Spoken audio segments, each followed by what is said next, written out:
Estimados irmãos e irmãs, na liturgia do quarto domingo da Páscoa, Jesus é apresentado como o bom pastor. É, portanto, este o tema central que a Palavra de Deus põe hoje à nossa reflexão. O texto que nos é proposto deve ser entendido no contexto mais amplo da denúncia da atuação dos dirigentes espirituais judeus. O texto do Evangelho está dividido em duas partes, ou em duas parábolas. Na primeira parábola, Jesus apresenta-se preferencialmente como o pastor, cuja ação se contrapõe a esses dirigentes judeus que se arrogam o direito de pastorear o rebanho do povo de Deus, mas sem serem pastores. Jesus não usa meias palavras.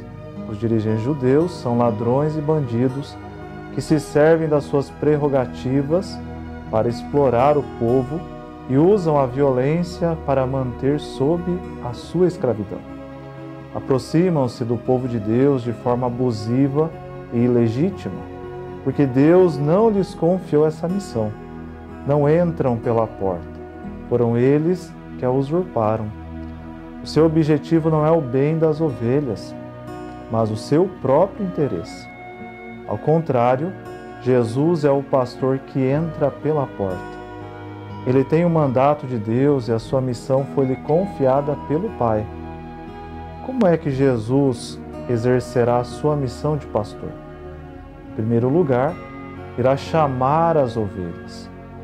Chama-as pelo seu nome, porque conhece cada uma e com cada uma quer ter uma relação pessoal de amor, de proximidade e de comunhão. Para Jesus não há massas, mas pessoas concretas. Não obrigará ninguém a responder, mas os que responderem ao seu chamamento farão parte do seu rebanho. Depois o pastor caminhará diante das ovelhas, e estas segui-lo-ão. Indica-lhes o caminho, pois ele próprio é o caminho, que leva à vida plena. As ovelhas seguem-no. Seguir traduz a atitude do discípulo, convidado a seguir Jesus no caminho do amor e do dom da vida, a fazer dele a sua referência fundamental, a aderir a ele de todo o coração. Na segunda parábola, Jesus apresenta-se como a porta. Aqui, ele já não é o pastor legítimo que passa pela porta, mas a própria porta. O que é que ele quer traduzir com esta imagem? A imagem pode aplicar-se aos líderes que pretendem ter acesso ao rebanho ou pode aplicar-se às próprias ovelhas. No que diz respeito aos líderes, significa que ninguém pode ir ao encontro das ovelhas se não tiver um mandato de Jesus, se não tiver sido convidado por Jesus. E significa também que ninguém pode ir ao encontro das ovelhas se não tiver os mesmos sentimentos, a mesma atitude de Jesus, que não é a de explorar as ovelhas, mas a de dar-lhes vida. No que diz respeito às ovelhas, significa que Jesus é o único lugar de acesso para que as ovelhas possam encontrar as pastagens que dão vida. Passar pela porta, que é Jesus, significa aderir a Ele, segui-lo, acolher as suas propostas. As ovelhas que passam pela porta, que é Jesus, isto é, que aderem a Ele, podem passar para a terra da liberdade. Ao propor-nos a figura bíblica do bom pastor, o Evangelho convida-nos a refletir sobre o serviço da autoridade. Para nós cristãos, o pastor por excelência é Cristo.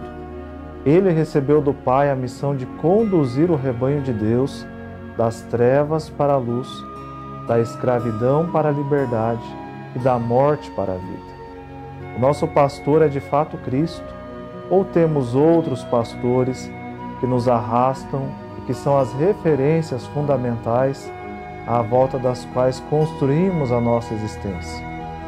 O que é que nos conduz e condiciona as nossas opções? Cristo? Ou a voz do política e socialmente correto? A voz da opinião pública? A voz do comodismo? A voz do preservar os nossos esquemas egoístas e os nossos privilégios? A voz do êxito e do triunfo a qualquer custo? A voz do herói da telenovela? A voz do programa de TV de maior audiência? As ovelhas do rebanho de Jesus têm de escutar a voz do pastor e segui-lo. Isso significa concretamente tornar-se discípulo, aderir a Jesus, percorrer o mesmo caminho que ele percorreu, na entrega total aos projetos de Deus e na doação total aos irmãos.